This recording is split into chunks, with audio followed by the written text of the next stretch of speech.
Today I have Sax King of Beats, and it's been a long time coming.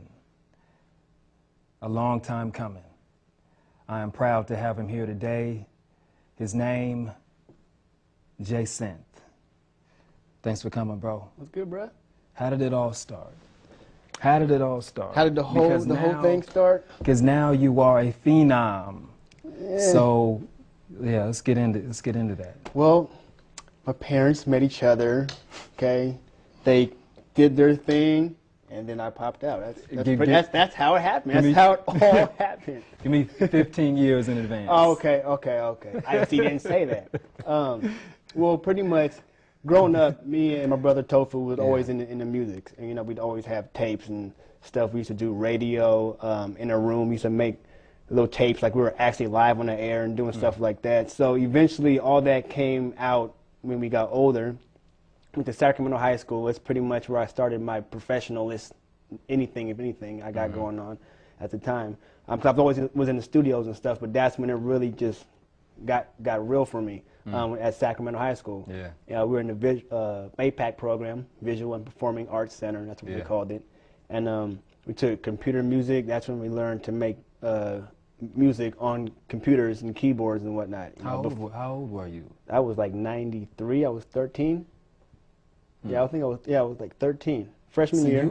So you were already interested in music in a pretty serious way. Oh yeah, growing up from 6 years old all the way on, just like we were making beats on the floor. We had drumsticks, and a book would be the snare, and we had a little tape deck right next to it. You know, making these tapes, and we're rapping into the little microphone on the tape deck. You know, and from then on, that's when we realized we wanted to do music. So I went to Sac High. They had that radio station also there, KXHV 89.7, I remember it. We were on the air. We had an FCC license at 13. And then I started thinking of something else, and I ended up recreating a whole new song, and then that was stick in my head. Or like the other day, I was taking a shower, and when I was done, the drop and some banging noise, it was like a tick and a drop.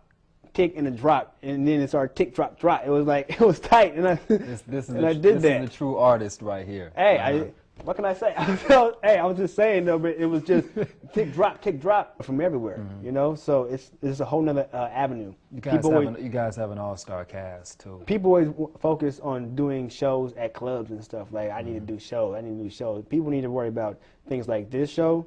People need to worry about things like radio, from internet radio, to just regular radio, college radio, magazines. When you say people, you mean artists? Artists, yes. Artists, producers, singers. Why do you say they need to focus on that? Because there's more avenues. There's more lanes than just rocking a show. Rock a show. And most of the times, I don't want to say most of the time, but a lot of times the shows are not even tight. Week shows, 13 people there, and they're all homies. You know what I'm saying? Yeah. No one's getting paid because all the homies came. They were on the guest list. Yeah. You know what I'm saying? So that kind of stuff, you know. So people need to worry about other lanes in exposure and whatnot. I work with a lot of artists out here. You have.